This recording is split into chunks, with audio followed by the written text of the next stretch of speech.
అందరికీ నమస్కారం. నా పేరు Krishnapriya. Welcome to our channel. ఈ రోజున all theatres, all shows house full నడుస్తున్న ఏకైక సినిమా మన వకీల్ సాబ్ సినిమా. అండ్ ఈ మూవీతో మన పవర్ స్టార్ పవన్ కళ్యాణ్ గారు బాక్స్ ఆఫీస్ రికార్డ్స్ని తిరగరాశారు. అండ్ అందరికీ తెలిసిన విషయమే, ఇది మన మగవాళ్ళ కోసం తీసిన మూవీ. ఇందులో మనం గమనించాల్సిన ఒక విషయం ఉంది. మగవాళ్ళు ఏదైనా చేయగలుగుతారని తెలుసు, కానీ గంటలో 160 కిలోమీటర్ల వేగంతో వెళ్ళగలుగుతారని మాత్రం ఆవిడే చెప్పారండి. ఆవిడెవరో కాదు, మన సూపర్ ఉమెన్ లిరిషా గారు. హలో లిరిషా గారు, ఎలా ఉన్నారు? బాగున్నాను. మీరు ఏం చెప్పారండి? మీరు నిజంగా వకీల్ సాబ్ చూసారా? అయ్యో బాబాయ్, అంత మాట నిజండి, నేను వకీల్ సాబే చూసాను. నిజంగా అండి, వకీల్ సాబే చూసాను. పక్కా మన power star Pawan Kalyan movie చూసాను నేను. First of all hearty congratulations. Thank you so much. Super success. Thanks a lot. మీరు చూస్తేనేమో ఎంత సింపుల్గా కామ్గా ఉన్నారు, మీ రోలేమో సినిమాలో వచ్చేసి అంత పవర్ఫుల్ ఆఫీసర్, చాలా రూడ్గా. ఇప్పుడు చూస్తే అసలు అలా లేరండి మీరు. నేను రూడ్గా అంటే సినిమా కాబట్టి అలా చేశారండి. నేను రూడ్ కాదు, నేను చాలా సాఫ్ట్.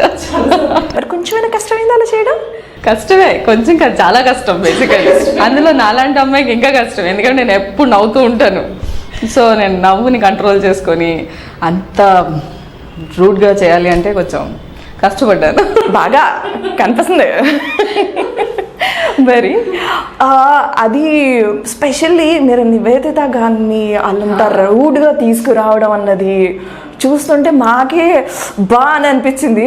మీరు ఎలా ఫీల్ అయ్యారు? కొంచెం కష్టమైన విషయం బేసిక్ ఏంటంటే, అమ్మాయిని పైగా ఆ పిల్ల చక్కగా క్యూట్గా ఉంటారు, బాగుంటారు, చాలా క్యూట్గా ఉంటారు ఆవిడ.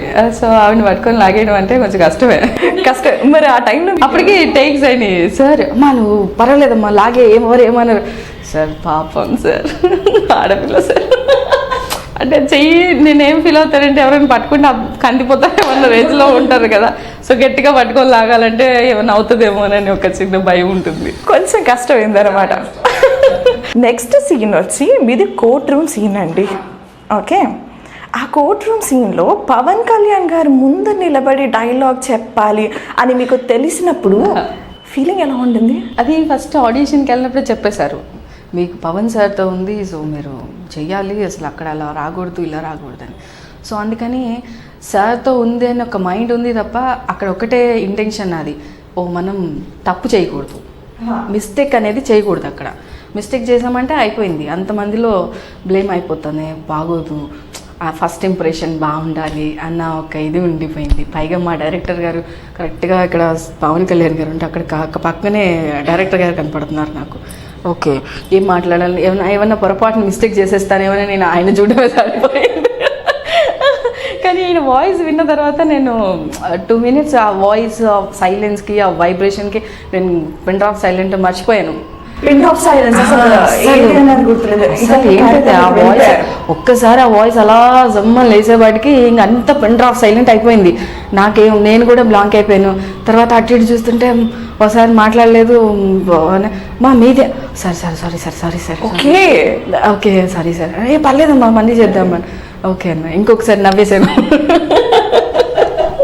ఎన్ని టేక్స్ పడ్డాయి మీకు అది చేయడానికి?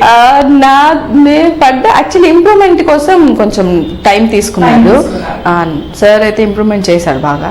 ఆ టైంలో పవన్ గారి సార్ రెస్పాన్స్ ఎలా ఉంటుంది? సార్ చాలా బాగా అసలు, ఎందుకంటే ఆయన ఈవెన్ నేను చెప్పినప్పుడు కూడా బాగా చెప్తున్నారమ్మా మీరు అని అన్నారు.